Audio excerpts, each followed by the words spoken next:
So it is Tuesday, the 24th of May 2022, and I'm outside of Abbey Wood Station. It is all happening here. Why? Well, it's because it is the opening of the Elizabeth line. So to celebrate, I'm going to be running from here over to Paddington. 30 kilometres. Let's get into it. Let's go. For those unfamiliar, the Elizabeth line is a brand new railway operating between Reading and Heathrow Airport to Shenfield and Abbey Wood. The project has been a long time in the making, and today we officially see the railway open to the public. Well, at least a part of it. Today, phase 1 of the line officially opened between Paddington and Abbey Wood, with phases 2 and 3 opening later. And what better way to explore the line than to not ride the line, but to run the line instead. But coming onto the Ridgeway, you get a view into the Elizabeth line depot over in Abbey Wood. And just like that, we've arrived at our first station of the day, Woolwich. 4.62 kilometres we're at Woolwich Station. It's nice to see the doors finally open here. Got, what is it, 28 minutes of a lap so far. Let's get over to our next station.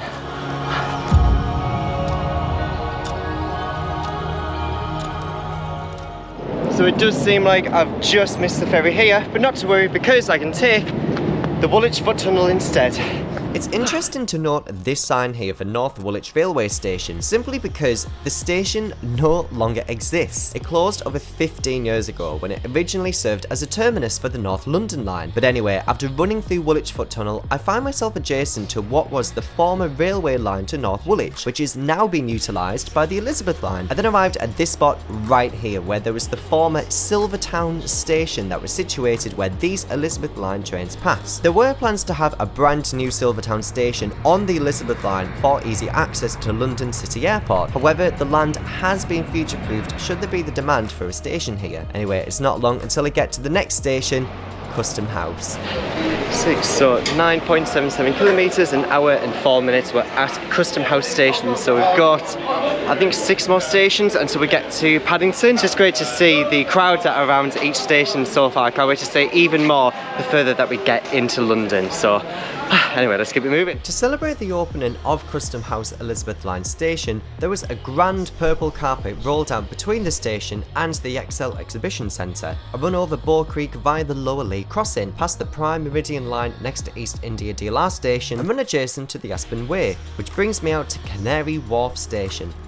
14 kilometres later and an hour and 35 minutes later, we're at Canary Wharf Station. You know, one of the fascinating things that I found about Canary Wharf, it was actually when I was on the DLR recently, I took a picture of it because at Canary Wharf DLR Station, you've got the Jubilee line and the Elizabeth line little things to be like, ooh, what transport links are in the area. And what I found interesting is that on either side of it, so where you've got West India Quay and Heron Keys DLR stations, is that those two DLR stations is closer to get to the Elizabeth line than it is the actual Canary Wharf station.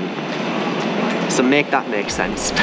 I pass West Ferry DLR station, follow a few back streets until I make a left at Mile End Road, where just down here is the next station, Whitechapel, with its former entrance reopened. 18.52 kilometres, 2 hours and 4 minutes. We're at Whitechapel Station. And what's actually interesting about this entrance in particular is that you get a great view into the London Underground for the Hammersmith and City and District line. So, nice little spotting point right there. You know, the last time I'd come here, there were so many hoardings and things, and there's still some works going on, but it's nowhere near as much as what it was before. Alright, so at this point now, we are officially going into Zone 1 territory. Oh my god, wait, how long's left? We've got 10.8 kilometres remaining. Not bad going. And this right here was the temporary entrance and exit at Whitechapel Station, which looks like it's been converted to an emergency exit. However, I couldn't quite tell. But what I could tell was that there was a 30% chance it's already raining. As much as it's absolutely pissing it down, it is not putting a dampener on my spirit at the minute. Just bumped into Joseph. Joseph, pleasure to meet you, matey. I mean, I've met so many amazing people on my run so far, so thank you so much for those that have come out to say hello. It is greatly appreciated. It's just so good to see so many like-minded people out today. It's just glowing. It's brilliant.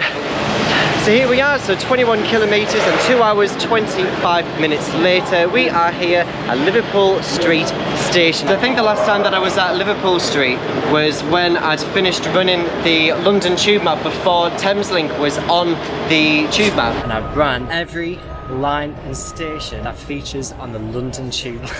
So, while I'm having my gel here, just got a Science and Sport Cherry. Let's get cracking with the next station, which is Farringdon, then Tottenham Court, Bond Street, and Paddington. Super. Alright, let's keep it moving.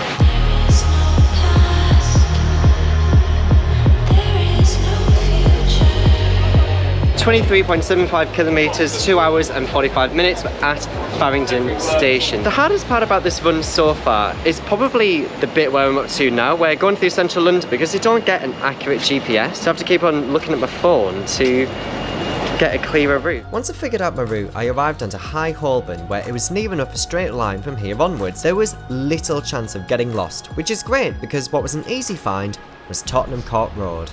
So at Tottenham Court Road station, but I do know that there's a proper Elizabeth Line Purple Train Crossrail entrance just further up, so let's take a closer look at that. 26.36 kilometers, 3 hours and 5 minutes. We are here at Tottenham Court Road station. I'm just like itching to get on this train, man. I've not been on it yet.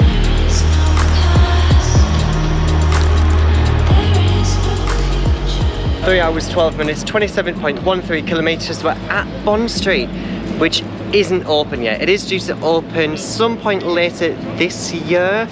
We'll see whether that happens, but I thought I'd stop by the station regardless. So we've only got one more station now. We've got Paddington Station, and then that is this section of the Elizabeth Line actually complete. However, what remains open is a London Underground entrance for Bond Street just around the corner. I continue running along Oxford Street, where I then pass Marble Arch Station and then make a right towards Paddington, where 30 kilometres and 3 hours and 30 minutes later, I finally arrived at my destination. Finally here! Oh my goodness. Oh, well done. 30 kilometres. That was good, man. That was good. And just like that, so 29.6 kilometres and 3 hours and 30 minutes later, I made it to Paddington Station. Now, I'm going to take a ride on the train because I've not actually been on the trains yet. I'm so jealous of all the people that I bumped into today. They're like, oh, the train's great. I'm like, oh, well, I love that for you. Jesus. Not long after I arrived at Paddington Station, I made it in time for the sing-along. Purple train. Then I finally took my first trip on the Elizabeth Line to Abbey Wood. Oh my god! The Elizabeth Line is a monumental project for London's transport. It's incredible to see it open, creating faster, easier and more comfortable journeys across London for current and future generations. So, how about Crossrail 2?